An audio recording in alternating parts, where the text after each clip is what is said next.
what the hell is going on in my body?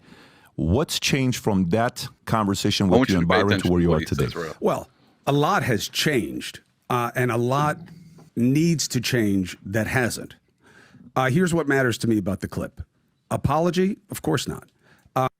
Apology? Of course not.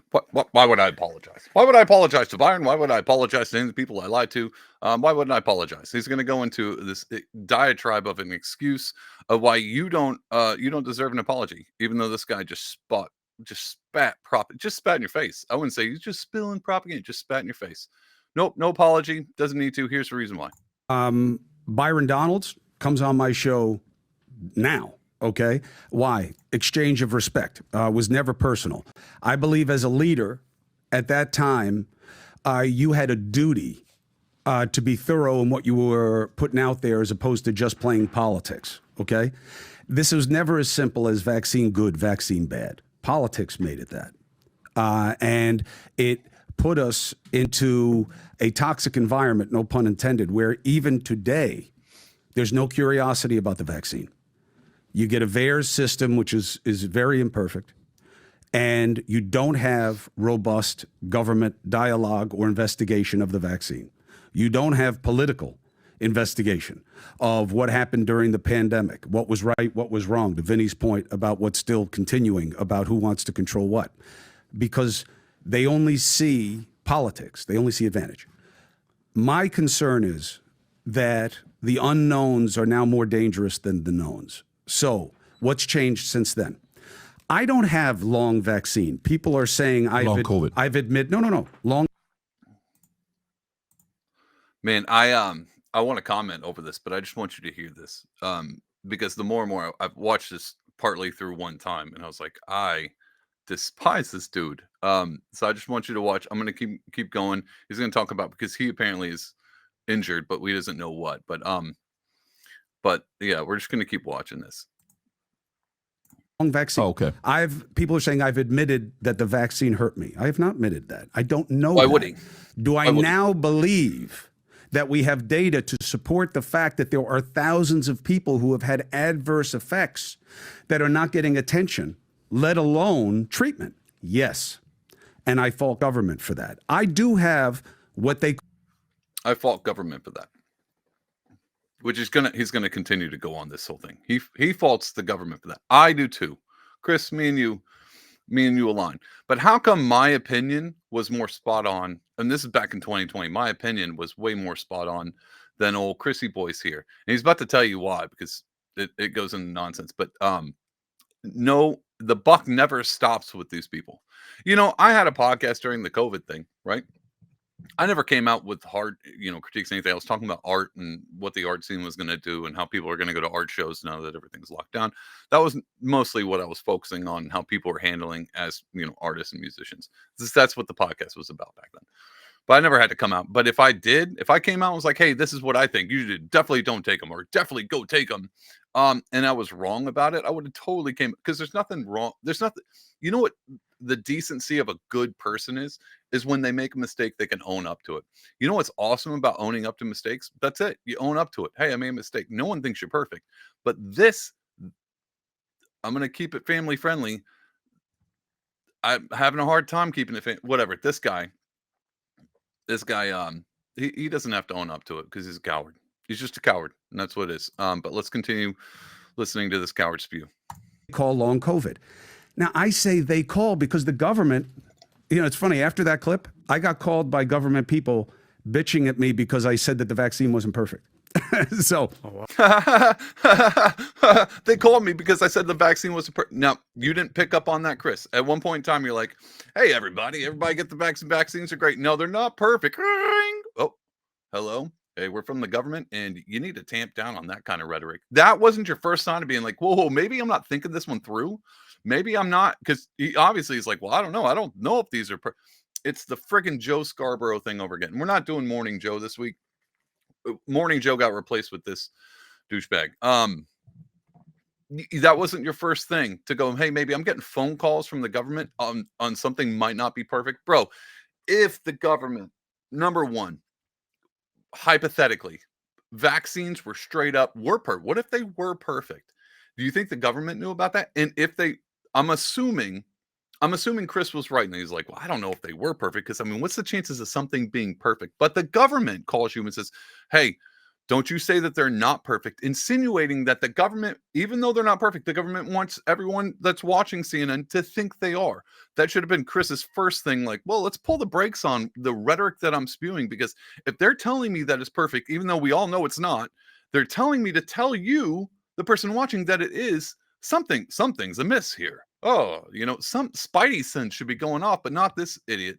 This guy doesn't have 2 cents in his brain knocking around. All these, and it's not about it was all political back then. No kidding, dude. No kidding. Was it all? Because it sure did seem like you were on one particular side of the party, just getting after it. Anyway, I'm trying to contain myself, but man, oh man, when I watched this, did I not want to throw my phone across the room? Anyway, let's continue, because our brains haven't rotted enough.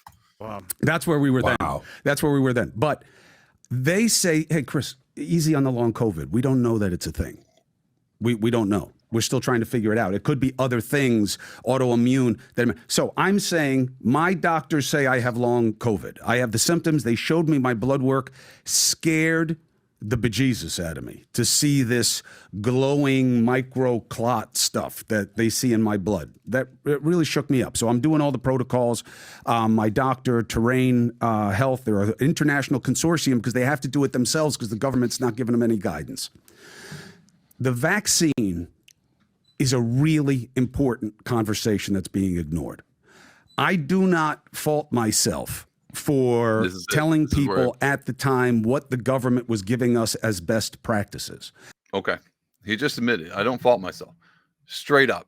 Wouldn't take responsibility for anything. He ran, if he was driving outside your house right now and just crushed your puppy, just straight up ran the dog right over. But the roads were built here, and it's not my fault. It's not my fault. I don't, you know why? No, I'm gonna stop here. You want to know what I think about why he won't take faults on that? Because I'm sure he has a hard enough time sleeping at night, because those thoughts pop in. He's like, no. Remember, don't take responsibility for my actions or the things I did. I was just doing my job, because we've heard that so many times. Just doing my job. I'm not responsible for this. I think that's what it is. I think he tells himself that, and he thinks he can tell himself that as long as he needs to, so he can fall asleep at night. Because I really think this guy's not falling asleep at night. And I don't think it's from the long COVID that he has. I think it's from the long guilt, the long conscience. That would have been a better one. It's probably his long conscience that he has, if he has any of them at this point in time. But it does seem like he knows that he's on the run. Like he knows, he's like, well, I've been caught with my pants down, like Tubin or something, and now I got to come up. At least I have a show with PB, and I'll answer these questions. I'm not going to give an apology, because I'm just a coward, and I don't care about you. I don't care about what I said, because I was just doing the job. Let's watch a little bit more, just in case you're not mad enough. In case you're just like, I'm kind of perturbed, but I'm not super mad. Let's just keep going. People say, but your job is to question. On what basis? The basis of questioning early on was because I say so. Because you don't get to tell me what to do and not do. Fine. Wrong. The basis of questioning from the beginning was, it's already says you're going to come out with a vaccine. Even it was, by the way, it was Trump's vaccine, warp speed, 6 months. You're going to come out with one, and you did not question it on the basis of, because I said so. That's what he said. He says that if you were like, hey, I'm a little hesitant about this thing, didn't it just come out? I'm not even sure if people actually I know a ton of people who got the Rona, and they're fine in 3 days. Do we really need to be taking? No. That's because you said so in my freedoms. That's what he's saying. He's saying if you questioned it, it's just off of no basis. You had no basis to question this thing whatsoever. None whatsoever. Because, how dare you? You watch CNN. They would have told you to question it. What is your wacky, MAGA supporting Trump neighbor over there? Maybe he's questioning it. How about the fact, old Chrissy boy, I don't know if anybody was alive in 2020. How about the fact that all of the Democrat people, when Trump came out with this warp speed vaccine, I remember one in particular, Kamala Harris, who was like, well, I don't know about taking this Trump's vaccine. I don't remember how many Democrat senators and governors came out and were like, I'm not taking it if it's Trump's vaccine. And so you have no basis to question this thing whatsoever, because it's what Cuomo said. Cuomo says that you don't need to, the only reason you question the vaccine is because you said so. It wasn't the fact that a ton of political figures came out at the time and were like, no, don't take that. Oh, wear a mask. No, don't wear a mask. Wear a mask. Don't wear a mask. If you, these people think you're dumb. These people think you're an idiot. They think I'm an idiot. They think you're an idiot. They take no responsibility for their actions. And then they wonder why trust in media is collapsing.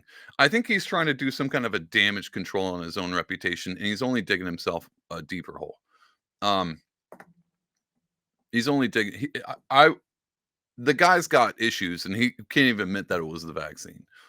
I know it's long COVID. We don't know. We don't know. Why would we question? I don't have any confirmed data. You didn't have confirmed data about that, except for government calling you up and being like, no, they're perfect. Shut up and keep talking. That's the only data that you got back then. And you just spilled it out. But now that you don't have the data or things are looking a little fishy, you can't commit to a friggin' answer. If he would have came out, if old Chrissy boy would have came out and been like, I was wrong at that time. I apologize for the things that we did, the things that I was responsible. Just my part. I'm not part of the government.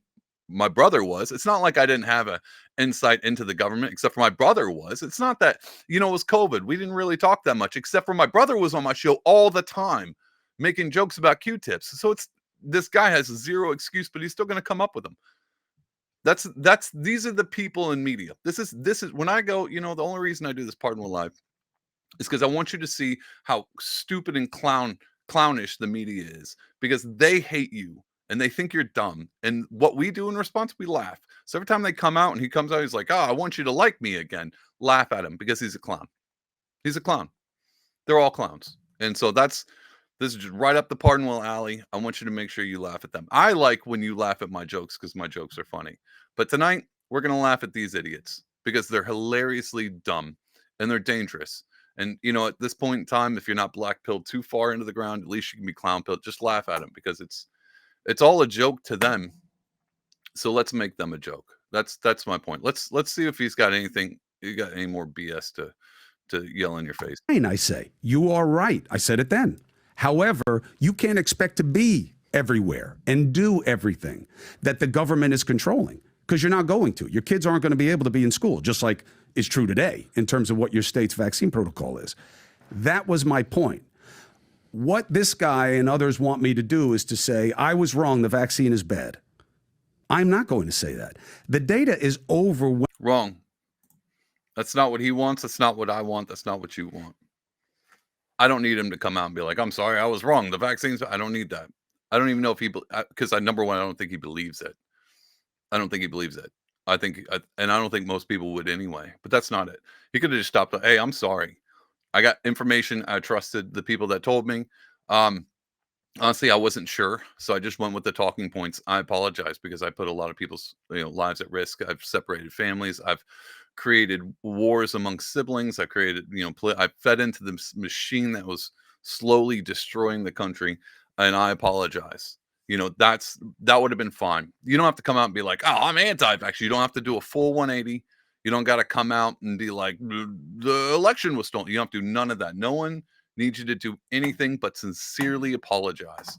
And everyone on the other side, this is a good example. Everyone no, I take that back. Not everybody on the other side, but the majority of people who went through that and were ostracized and kicked on the backlist for not doing anything like taking a vax. All those people that lost their jobs, all those people that got shunned, all those people that got called idiots and dangerous, they're going to kill grandma. All those people just made an assessment on the fly about their own health, their own judgments, and they got booted for that. All those people are still kind-hearted people enough to where they'd be like, you know what? This Cuomo guy seems like this apology was somewhat sincere. We'll give it to him. I won't criticize him. If he would have done that, I would have forgave him because it's my Christian duty, but I would have never forgot. I would have used this as a lesson. If anything, COVID, that whole year was dumb. It was awful. No one liked it. Well, except for the people that made a ton of money. They liked it, but nobody, I don't know who made a ton of money. Definitely not. Oh, wait, no, this guy made a ton of money. Pretending he was in his basement while biking around New York City, whatever. A while back, like a few years ago, there was an article written, I think it was in the Washington Post, where it says, now that we know the truth, is there amnesty? Should all the people that were lost their jobs, all the people got labeled anti-vaxxers, all the Joe Rogan fans, all the people taking ivermectin were called horses, all that stuff from everybody. Shouldn't we have amnesty? Shouldn't we start to forgive and forget? No. And the forgive part, I was like, that's going to be hard. Forget? Never going to forget this. I'll never, to the day I die, I'm going to be on my deathbed. People surrounding me like, oh, David, do you have any last words? I'm like, never forget the clowns that touted this stuff out.